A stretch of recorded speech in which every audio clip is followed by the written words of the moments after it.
अस्सलामु अलैकुम रहमतुल्लाहि व बरकातुहू। अऊज़ु बिल्लाहि मिनश शैतानिर रजीम। बिस्मिल्लाहिर रहमानिर रहीम। इन्नल हम्दुलिल्लाहि नहमदुहु व नस्तईनुहु व नस्तगफिरुहु व नऊज़ु बिल्लाहि मिन शुरूरि अनफुसिना व मिन सय्यिआति अअमालिना। मै यहदिहिल्लाहु फला मुदिल्ल लहु व मन युद्लिल फला हादिय लहु। व अशहदु अल्ला इलाहा इल्लल्लाहु वहदहु ला शरीका लहु व अशहदु अन्ना मुहम्मदन अब्दुहु व रसूलुहु। अम्मा बाद। रब्बी ஷ்ரஹ்லி சத்ரி வயஸ்ஸிர்லி அம்ரி வஹலுல் உக்ததம் மின் லிசானி யஃப்கஹு கௌலி ரப்பி ஜித்னி இல்மா. அல்ஹம்துலில்லாஹி ரப்பில் ஆலமீன். அன்பான சகோதரிகளே, எல்லாருமே நல்லா இருக்கீங்களாமா? அல்ஹம்துலில்லாஹ். அல்லாஹ்வுடைய மாபெரும் கிருபையினால எல்லாருமே நல்லா இருப்பீங்கன்னு சொல்லி நான் அல்லாஹ் மேல அதிக ஆதரவு வைக்கிறேன். அல்ஹம்துலில்லாஹ். பேச்சுகளில் மிக சிறந்தது அல்லாஹ்வின் வேதமாகும். வழிமுறைகளில் மிக சிறந்தது முகமது நபி ஸல்லல்லாஹு அலைஹி வஸல்லம் அவர்களின் வழிமுறையாகும். காரியங்களில் மிக கெட்டவை மார்க்கத்தில் புதிதாக சேர்க்கப்பட்டவையாகும். ஒவ்வொரு அனாச்சாரமும் வழிகேடாகும். அல்ஹம்துலில்லாஹ். இப்ப நாம ரமலான் மாதத்துல இணைந்து இருக்கோம். அல்ஹம்துலில்லாஹ். நோன்பு முழுமையாக 30 நோம்பை முழுமையாக வைக்கக்கூடிய பாக்கியத்தை அல்லாஹ் நம் அனைவருக்கும் தௌஃபீக் செய்வானாக. ஆமீன் ஆமீன் யா ரப்பில் ஆலமீன். அல்ஹம்துலில்லாஹ். அல்லாஹ் நம்ம நோன்பு வைக்கிறோம், தொழுகுறோம், ஜக்காத்து கொடுக்குறோம், எவ்வளவோ அமல் செய்யறோம், எல்லாமே அல்லாஹ் இடத்துல ஒப்புக்கொள்ளப்படுகிறதா அப்படின்னு சொன்னா அது ஒரு கேள்விக்குறியாகத்தான் இருக்கு. அல்ஹம்துலில்லாஹ். ஆனா அதே சமயத்துல உறவை துண்டிச்சு யார் வாழ்றாங்களோ அவங்களுடைய தொழுகையோ அவங்களுடைய நோன்போ அவங்களுடைய ஜக்காத்தோ அல்லாஹ் இடத்துல ஒப்புக்கொள்ளப்படுறதே கிடையாது. சுபஹான் அல்லாஹ். அல்லாஹ் பாதுகாக்கணும். அல்லாஹ் சொல்றான், இவர்களுடைய நோன்பையும் நோன்பு செய்யக்கூடிய எந்த அமலையும் அல்லாஹ் ஏற்றுக்கொள்ளவே மாட்டான். யார் ஒருவர் ஒரு நோன்பு வைக்கிறாரோ அவருடைய அனைத்து முன் செய்த பாவங்களையும் அனைத்தையும் அல்லாஹ் தஆலா மன்னித்து விடுகிறான், இவர் ஒருவரை தவிர. யார் ஒருவர் ரமலான் மாதத்தில் ஒரு நோன்பு வைப்பாரோ அவை 70 ஆண்டுகள் அல்லாஹ் நரகத்தை விட்டு தூரமாக்குகிறான், இவர் ஒருவரை தவிர. யார் இவர் ஒருவரை தவிர யார் ஒருவர் இரத்த உறவை துண்டித்து வாழ்வாரோ அவர் யார் ஒருவர் 3 நாட்களுக்கு மேல் தன் இரத்த உறவிடம் பேசாமல் இருக்கிறாரோ அவருடைய எந்த அமலையும் அல்லாஹ் ஏற்றுக்கொள்ளவே மாட்டான். அவன் நரகத்தில நுழையக்கூடியவனாக இருக்கான். அல்லாஹ் பாதுகாக்கணும். இந்த நோன்பில நம்முடைய அமல்கள் ஏற்றுக்கொள்ளப்பட வேணும் அப்படின்னா, தொழுகையில நோன்புகள் அல்லாஹ்விடம் ஒப்புக்கொள்ளப்பட வேணும் அப்படின்னா, நம்முடைய துஆக்கள் அங்கீகரிக்கப்பட வேணும் அப்படின்னா உறவுகளோடு சேர்ந்து கொள்ளணும். இது அல்லாஹ்வுடைய கட்டளையாகவும் இருக்கு. நாம பிரிந்த உறவுகளை அல்லாஹ் ஒன்று சேர்ப்பானாக. ஆமீன். அல்லாஹ்வுடைய ரஹமத்திற்கு மிக முக்கியமான காரணமாக உறவுகளை சேர்ந்து வாழ்றதும், அல்லாஹ்வுடைய சாபத்திற்கும் அல்லாஹ்வுடைய தண்டனைக்கும் இம்மை வாழ்க்கையிலையும் மறுமை வாழ்க்கையிலையும் அல்லாஹ்வுடைய ரஹமத்து கிடைக்க பெறாமல் இருக்கிறதுக்கும் உறவுகளை துண்டித்து வாழ்றது மிக முக்கிய காரணமாக இருக்குது. அல்ஹம்துலில்லாஹ். இன்னைக்கு மக்கள் நிறைய சம்பாதிக்கிறாங்க, ஓடி உழைக்கிறாங்க, செல்வ செழிப்போடு இருக்கிறாங்க. ஆனா வாழ்க்கையில அவங்களுக்கு பரக்கத்தே இருக்கிறது கிடையாது. அவங்களுக்கு ஒரு நிம்மதி இருக்கிறது இல்ல. அவங்க சம்பாதிக்கிறதுல அவங்களுக்கு ஒரு திருப்தியே இருக்க மாட்டேங்குது. சுப்ஹானல்லாஹ். அல்ஹம்துலில்லாஹ். அப்ப நாம நினைச்சுக்கிட்டு இருக்கோம் சிறுக்கு இதுதான் பெரிய பாவமா இருக்குமா அப்படின்னு நம்ம நினைச்சுக்கிட்டு இருக்கோம். இதுதானே பெரிய பாவம் அப்படின்னு நினைச்சிட்டு இருக்கோம். ஆனா இன்னைக்கு முஸ்லிம் சமுதாயம் இரத்த உறவுகளை மறந்து வாழ்வதையும், இரத்த உறவுகளை புறக்கணித்து வாழ்வதையும், இரத்த உறவுகளை துண்டித்து வாழ்வதையும், இரத்த உறவுகளோடு சண்டைகள் செய்து கொண்டு பிரச்சனைகள் செய்து கொண்டு அவர்களை ஒதுக்கி வாழ்வதையும் இன்றைய சோதனைக்குரிய பரக்கத்து இல்லாம போனதுக்கு மிக முக்கியமான காரணமாக நாம பார்க்கலாம். அல்ஹம்துலில்லாஹ். அல்லாஹ் தஆலா அவனுடைய கண்ணியத்திற்குரிய வேதம் அல் குர்ஆன்ல சூரா ஆது உடைய 21வது வசனத்துல உறவுகளின் முக்கியத்துவத்தை பற்றி குறிப்பிடும் போது அல்லாஹ்வுடைய மார்க்கத்தை பேணக்கூடிய முஹ்மின்களுக்கு அடையாளத்தை அல்லாஹ் சொல்றான். சுப்ஹானல்லாஹ். இன்னும் அவர்கள் எது சேர்க்கப்பட வேண்டும் என அல்லாஹ் ஏவினானோ அந்த சொந்த பந்தத்தை சேர்ப்பாங்க. இன்னும் அவர்கள் தங்கள் இறைவனை அஞ்சுவார்கள், மேலும் கடினமான விசாரணையை அவங்க பயப்படுவாங்கன்னு சொல்லிட்டு அல் குர்ஆன்ல 13வது அத்தியாயத்தில் 21வது வசனமாக அல்லாஹ் இந்த இடத்துல சுட்டி காட்டுறான். இதுல இருந்து உறவுகளை சேர்ந்து வாழணும் அப்படிங்கறது அல்லாஹ்வுடைய வேதத்துல உள்ள கட்டளை அப்படிங்கறத நம்மளால புரிஞ்சுக்க கொள்ள முடியதாக இருக்குது. அல்ஹம்துலில்லாஹ். ஒரு சமயம் அபு அய்யூப் அல் அன்சாரி ரலியல்லாஹு அவங்க சொல்றாங்க, ஒருவர் நபி ஸல்லல்லாஹு அலைஹி வஸல்லம் அவங்க கிட்ட இறை தூதர் அவங்களே என்னை சொர்க்கத்துல சேர்க்கிற ஒரு நற்செயலை எனக்கு சொல்லுங்க அப்படின்னு சொல்லி ரொம்ப அவசரமா கேக்குறாங்க. அப்போதான் மக்கள்லாம் சொல்றாங்க, இவருக்கு என்ன நேர்ந்துச்சு அப்படின்னு சொல்லி கேட்கறாங்க. ரொம்ப அவசரமா கேட்கறதுனால.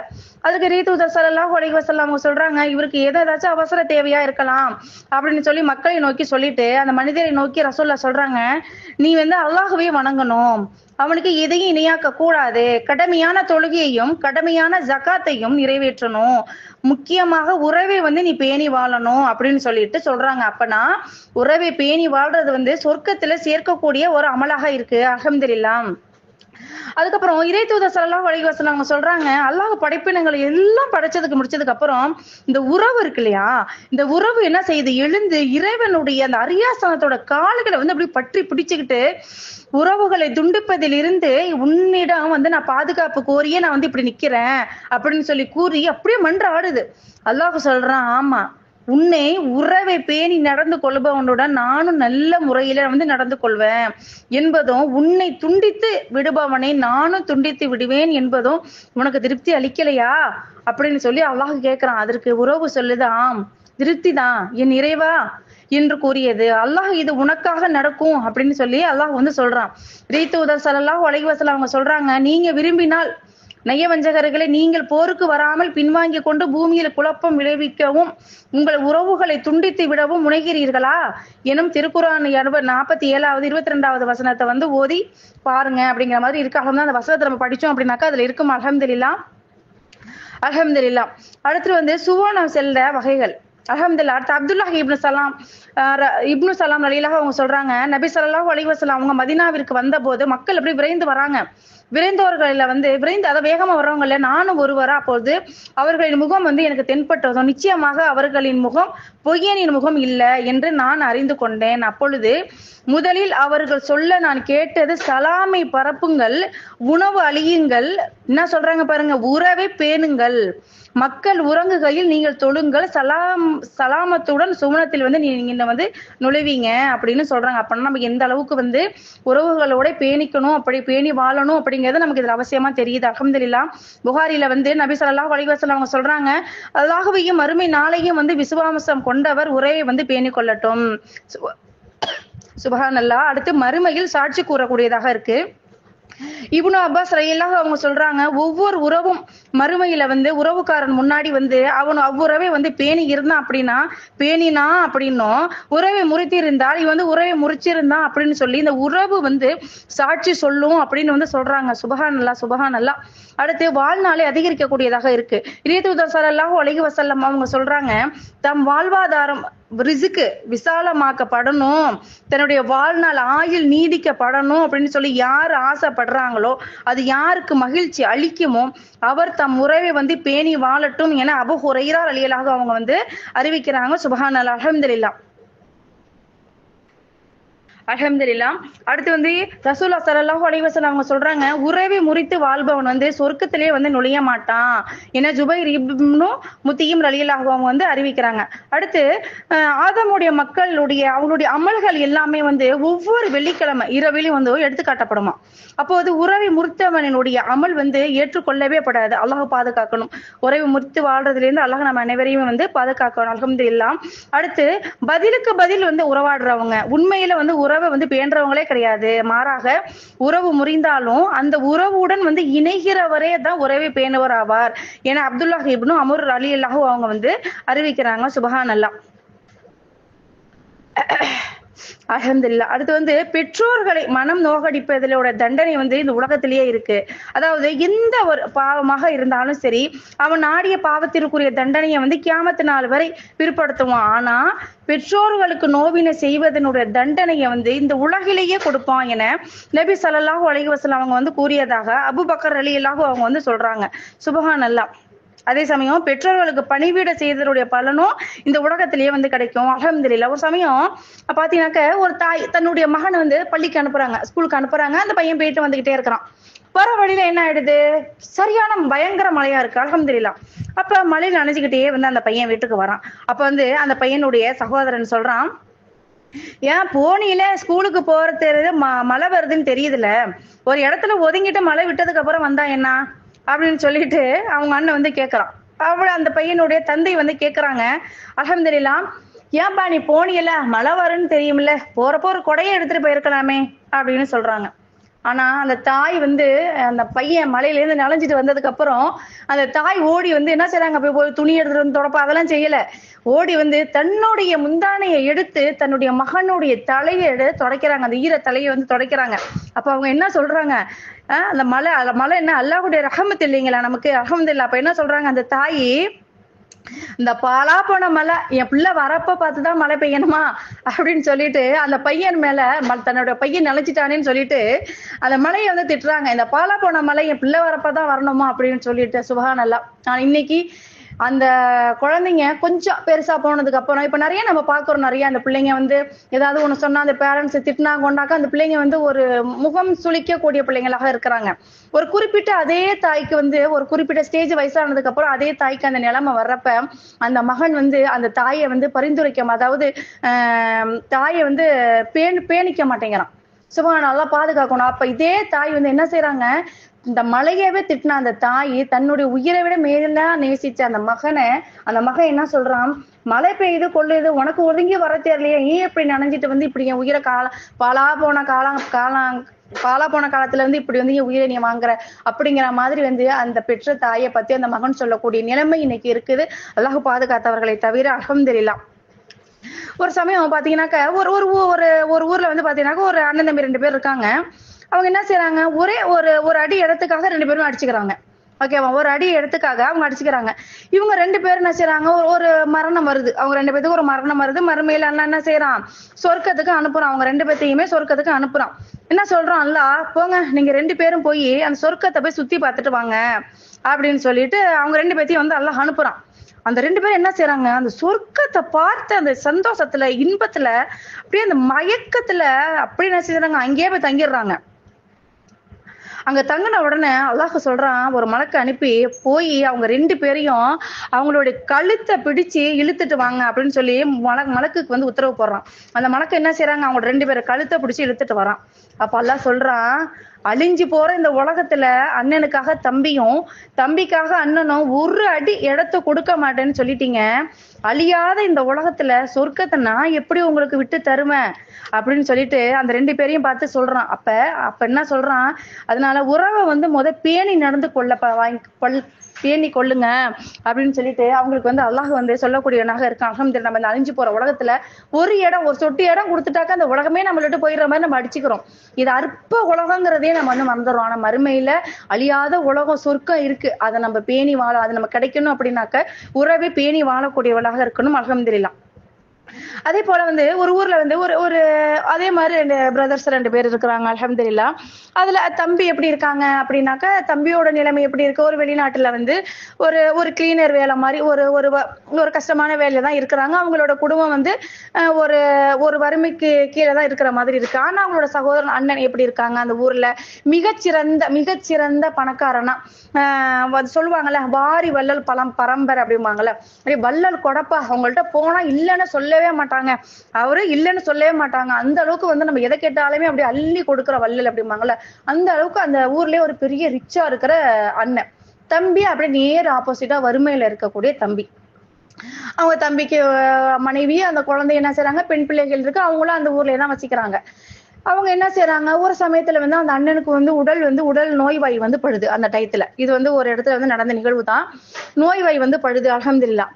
அப்ப வந்து என்ன செய்யறாங்க, அந்த அண்ணன் என்ன செய்யறாங்க, ஹாஸ்பிட்டல் போறாங்க. அந்த மருத்துவர் என்ன செய்யறாங்க, பார்த்துட்டு செக் பண்ணிட்டு என்ன சொல்றாங்க, உங்களுக்கு வந்து ஒரு பெரிய வியாதி வந்திருக்கு, வந்து கேன்சர் வந்திருக்கு உங்களுக்கு, இது நிறைய செலவாகும் அப்படிங்கிற மாதிரி சொல்றாங்க.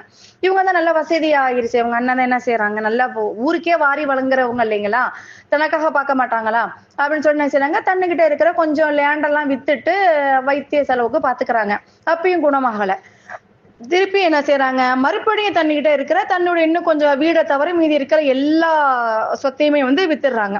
இப்ப என்ன செய்யறாங்க, அப்பயும் அவங்களுக்கு வந்து குணமாகல. இறுதியாக தன்னுகிட்ட என்ன இருக்குது, தன்னுடைய வீடு மட்டும்தான் இருக்கு. அப்ப தன்னுடைய மனைவி இடத்தை பார்த்தா அவங்க சொல்றாங்க, மனைவி பத்தின எல்லா வியாதி எனக்கு வந்துருச்சு, எல்லா சொத்து பத்தியும் நான் வந்து வித்துட்டேன், இன்னும் எனக்கு வந்து உடம்பு சரியா போக மாட்டேங்குது, அல்லாஹ் வந்து ஷிஃபா கொடுக்க மாட்டேங்கிறான், இந்த வீடு ஒண்டிதான் இருக்கு, ஏன்னா இதையே வந்து நான் வித்துட்டு நான் வந்து எனக்கு வந்து உடம்ப நான் வந்து மருத்துவ செலவு பார்த்துக்கலான்னு இருக்கேன் அப்படின்னு சொல்றாங்க. அதுக்கு அந்த மனைவி சொல்றாங்க, உங்களுக்கு வியாதி வந்துருச்சு, இருந்த சொத்து எல்லாத்தையுமே வித்துட்டீங்க, இருந்தது இந்த ஒரு வீடு தான் இருக்கு, இதையும் நீங்க வித்துட்டீங்கன்னாக்க நாங்க என்ன செய்வோம் அப்படின்னு சொல்லிட்டு அந்த கணவரையும் கவனிக்காம அந்த சொத்து நம்மள்ட்ட இல்லையேன்னு சொல்லிட்டு வருத்தப்பட்டுட்டு என்ன செய்தாங்க, கணவரால எந்த ஃபாய்தாவும் இல்லைன்னு சொல்லிட்டு பிள்ளைங்களை கூட்டிட்டு போயிடுறாங்க. அப்படியே ஒரு மனது ரொம்ப நொடிஞ்சு போயிடுது. இவ்வளோ வரவு, இவ்வளோ செலவு பண்ணிருக்கோம், இவ்வளவு மக்களுக்கு செஞ்சிருக்கோம், நல்லா இருந்தப்ப எல்லா மக்களும் வந்தாங்களே, நம்ம உடம்பு முடியலன்னு போனதுக்கு அப்புறம் இந்த சொத்து நமக்கு இருந்தும் அதாவது எல்லாமே வித்தி கொடுத்துட்டாங்க, வாங்கிக்கிட்டவங்களும் வந்து நமக்கு யாருமே ஹெல்ப் பண்ணலன்னு சொல்லி எப்படி நொடிஞ்சு போறாங்க. அப்படியே இந்த செய்தி வந்து அவரோட தம்பிக்கு இந்த செய்தி அவரோட மனைவி மூலியமாக போகுது. அந்த தம்பி என்ன செய்யறாரு, தன்னுடைய வேலையை உதறி தள்ளிட்டு தன்னுடைய அண்ணனுக்காக அந்த உறவு வேணுங்கிறதுக்காக தன்னுடைய வேலையை உதறி தள்ளிட்டு அண்ணனை பாக்குறதுக்கு வராரு. ஓகேவா, வராங்க. வந்துட்டு அவங்க தம்பிய பார்த்தோன்னே அவங்களுக்கு அப்படியே சந்தோஷம் தாங்கல, ஒரு மாதிரி குற்ற உணர்ச்சியாவும் இருக்கு.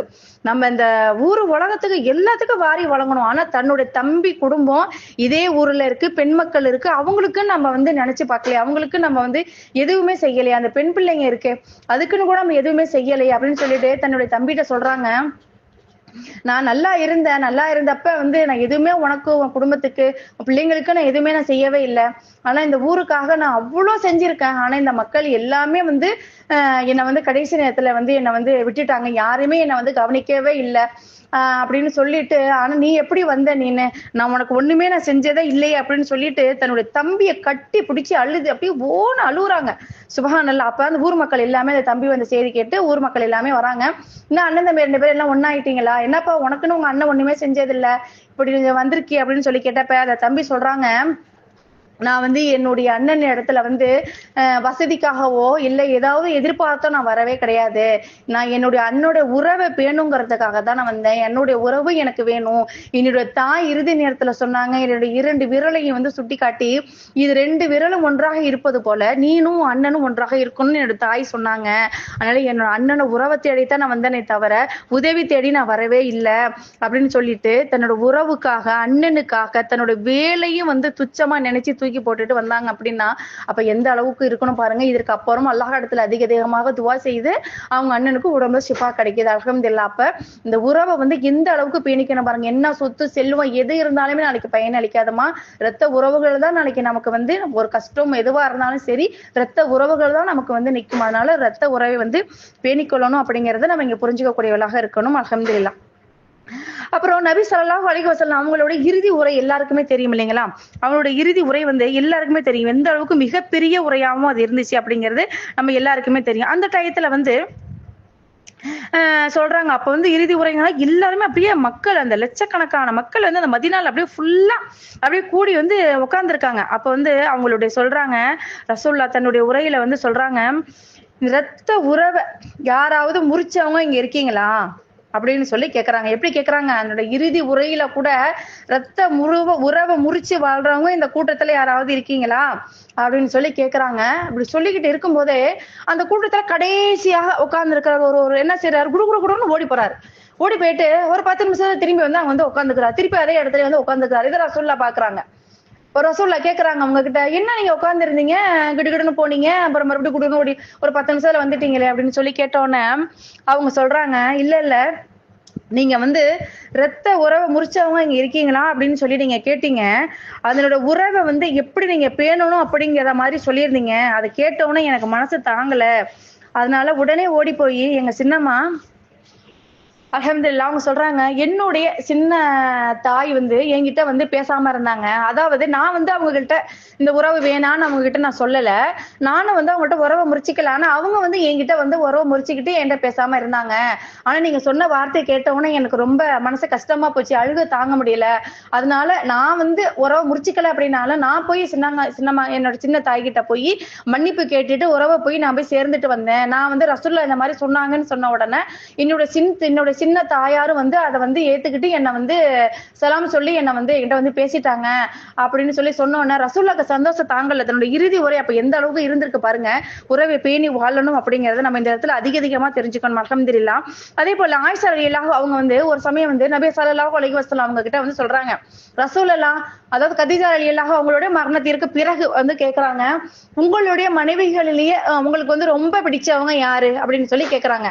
அதுக்கு நபி ஸல்லல்லாஹு அலைஹி வஸல்லம் அவங்க சொல்றாங்க, ஆயிஷா ரலியல்லாஹு அவங்களை நீங்க தான் எனக்கு ரொம்ப பிடிச்ச மனைவி அப்படின்னு சொல்றாங்க. அதுக்கு ஆயிஷா ரலியல்லாஹு அவங்க கேக்குறாங்க, இது வந்து உங்க மத்த மனைவிகள் எல்லாம் எதுக்குமே நீங்க சொல்லுவீங்களா, அனைவரும் முன்னாடியும் வந்து நீங்க சொல்லுவீங்களா அப்படின்னு சொல்லி கேக்குறாங்க. அதுக்கு ரசூலுல்லாஹ் சொல்லுவனே அப்படின்னு சொல்றாங்க. சொன்ன உடனே என்ன செய்யறாங்க, சொல்லிட்டு மற்ற மனைவி எல்லா வீட்டுக்கும் போய் என்ன செய்யறாங்க, ஒவ்வொரு பேரிச்சம்பழத்தையும் எடுத்து ஒவ்வொரு மனைவிட்டையும் ஒவ்வொரு பேரிச்சம்பழத்தை கொடுக்குறாங்க. கொடுத்துட்டு என்ன சொல்றாங்க, நான் இந்த பேரிச்சம்பழம் கொடுத்தேங்கிறத நீங்க யார்கிட்டயும் நீங்க சொல்லக்கூடாது, இது உங்களுக்கு எனக்கு மட்டும்தான் உங்களுக்கு தெரிஞ்சது, இது யார்கிட்டயும் நீங்க சொல்லக்கூடாது, நான் உங்களுக்கு ஒரு பேரிச்சம்பழம் கொடுத்தேன் அப்படிங்கறதுன்னு சொல்லிட்டு திருப்பி ஆயிஷா ரலியல்லாஹு அவங்க வீட்டுக்கே வந்துடுறாங்க. அது நமக்கே தெரியும். அதாவது ஒவ்வொரு இரவுக்கும் ஒவ்வொரு நாளைக்கும் ஒவ்வொரு மனைவி வீட்டுல இருப்பாங்க அப்படிங்கிறது. அப்ப எந்த மனைவி வீட்டுல வந்து ரசூல்லா தங்குறாங்களோ அந்த வீட்டுல வந்து எல்லா மனைவிமார்களும் இரவுல தங்கிட்டு நைட் அவங்க வீட்டுக்கு போயிடுவாங்களா. இது வழக்கமா இருக்கக்கூடியதாக இருந்தது. அன்று இரவு ஆயிஷா ரலியல்லாஹு அவங்க வீட்டுக்கு எல்லா மனைவிகளும் வராங்க. மனைவிகளும் வந்து எல்லாருமே இரவுலாம் உணவு சாப்பிட்டு முடிச்சிட்டு எல்லாருமே கிளம்ப போறாங்க. அந்த டயத்துல ஆயிஷா ரலியல்லாஹு அவங்க கேக்குறாங்க, ரசூலுல்லாஹ் இப்ப சொல்லுங்க, எல்லா மனைவியும் இருக்காங்க, இப்போ உங்களுக்கு பிடிச்ச மனைவி யாரு அப்படின்னு சொல்லுங்க அப்படின்னு சொன்னதுக்கு அப்புறம் ரசூலுல்லாஹ் சொல்றாங்க, நான் யாரு கையில நான் கொடுத்த பேரிச்சம்பழம் இருக்கோ அவங்க அந்த மனைவி தான் எனக்கு ரொம்ப பிடிச்ச மனைவி அப்படின்னு சொல்றாங்க. அப்ப ரசூலுல்லாஹ் முன்னாடி என்ன யோசனை பண்ணி வச்சுட்டாங்க. அல்ஹம்துலில்லாஹ் எல்லா மனைவி கையிலயுமே ஒரு பேரிச்சம்பழத்தை கொடுத்துட்டு வந்துட்டாங்க. நம்ம இந்த இடத்துல என்ன யோசிக்கணும், யாருடைய மனசையும் காயப்படுத்திடக்கூடாது, எல்லாத்தையும் நம்ம பேணி வாழணும். எந்த மனைவியும் வந்து இவங்க வந்து பெஸ்ட், இவங்க வந்து எனக்கு கொஞ்சம் கம்மிதான் மாதிரி சொல்லிடக்கூடாது. எல்லா மனைவியுமே சிறந்த மனைவிதான், எல்லாமே வந்து ஒற்றுமையா இருக்கணும், யார மனசே கஷ்டப்படுத்திடக் கூடாதுங்கிறதுக்காக அவங்க செஞ்சது ஒரு சிறிய விஷயமாக இருந்தாலும் இது எவ்வளவு அளவுக்கு வந்து யாரும் மனசையும் காயப்படுத்திடக் கூடாது, எல்லாரையும் வந்து நம்ம இந்த உறவை பேணி வாழணுங்கிறத இந்த ஒரு சின்ன உதாரணத்தை வச்சு நம்ம தெரிஞ்சுக்கலாம். அல்ஹம்துலில்லாஹ். ஒரு சமயம் வந்து அலி ரலியல்லாஹு அதாவது ஃபாத்திமா ரலியல்லாஹு அவங்க இறந்ததுக்கு அப்புறம் வந்து அலி ரலியல்லாஹு அவங்க வந்து இரண்டாவதாக வந்து ஒரு திருமணம் வந்து செய்யறாங்க. திருமணம் செஞ்சவங்க அந்த இரண்டாவது மனைவியோட குழந்தைக்கும் தன்னுடைய அதாவது ஹசன் ஹுசைன் இருக்காங்க இல்லைங்களா, 2 பேத்துல யாரும் தெரியல, பேரு மறக்கடிக்கப்பட்டுருச்சு. அவங்க 2 பேத்துக்கு வந்து ஒரு சின்ன வாக்குவாதம், ஒரு சின்ன மனஸ்தாபம் ஏற்பட்டது. இதனால என்ன செய்யறாங்க, அலி ரலியல்லாஹு அவங்களுடைய பையன் வந்து கோச்சிக்கிட்டு போயிடுறாங்க. ஒரு மனசு கஷ்டப்பட்டு போயிடுறாங்க. அன்று இரவு என்ன செய்யறாங்க, அலி ரலியல்லாஹு அவங்களுடைய இரண்டாவது மனைவியுடைய பையன் என்ன செய்யறாங்க, குர்ஆன் ஷரீஃபை எடுத்து ஓதுறாங்க. ஓத அவங்களுக்கு அழுக அப்படியே கட்டுப்படுத்தவே முடியல, அப்படியே அழுதுகிட்டே இருக்கிறாங்க. அது என்ன இருக்கு அப்படின்னாக்கா, அல்லாஹ் வந்து அந்த குர்ஆன்ல வந்து அவ்வளவு வலியுறுத்தி சொல்றான், உறவை வந்து எப்படி பேணி வாழணும், பேணி வாழாதவங்களுக்கு என்ன மாதிரியான தண்டனைகள் இருக்கு அப்படிங்கிற மாதிரி அதை படிச்ச உடனே அவங்களுக்கு அழுக தாங்க முடியல, கண்ட்ரோலே பண்ண முடியாம என்ன செய்யறாங்க, தன்னுடைய சகோதரனுக்கு ஒரு கடிதத்தை எழுதுறாங்க. கடிதத்துல என்ன எழுதுறாங்க, சலாம் சொல்லிட்டு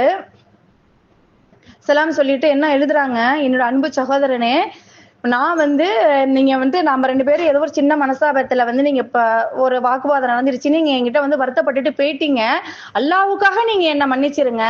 நீங்க வந்து யாரு, ரசூலுல்லாஹ்வுடைய பேரனா இருக்கீங்க, ஃபாத்திமா ரலியல்லாஹு அவங்களுடைய பையனா இருக்கிறீங்க, நீங்க வந்து கோச்சிக்கிட்டு போகலாமா, யாரு வந்து நான் வந்து குர்ஆனை ஓதுனேன், அதுல வந்து எந்த அளவுக்கு வந்து உறவை வந்து பேணி வாழணும் அல்லாஹ் சொல்லியிருக்கான், அதனால வந்து யாரு முதல்ல வந்து சலாம் சொல்றாங்களோ அவங்கள வந்து அல்லாஹ் பார்த்து சந்தோஷப்படுறான், அதனால வந்து அந்த சலாம நீங்களே சொல்லி நீங்க வந்து சலாம் சொல்லி என்கிட்ட வந்து நீங்க முதல்ல வந்து பேசிருங்க, அந்த நன்மை வந்து உங்களுக்கே கிடைக்கட்டும், ரசூலுல்லாஹ்வோட பேரனா இருக்கீங்க, ஃபாத்திமா ரலியல்லாஹு அவங்களுடைய பையனா இருக்கிறீங்க, நான் வந்து சாதாரண ஒரு தாய் தான், அதாவது இரண்டாவது மனைவியோட குழந்தை இல்லைங்களா, அதனால அந்த நன்மை எல்லாம் உங்களுக்கே கிடைக்கணும்னு சொல்லி நான் ஆசைப்படுறேன்னு அவங்க சொன்ன உடனே அந்த கடிதத்தை படிச்சுட்டு சுபஹானல்லாஹ் அப்படியே அழுன்னு அழுதுட்டு ஓடி வந்து தன்னுடைய சகோதரனை கட்டி பிடிச்சுக்கிட்டு அப்படியே அழுகுறாங்க.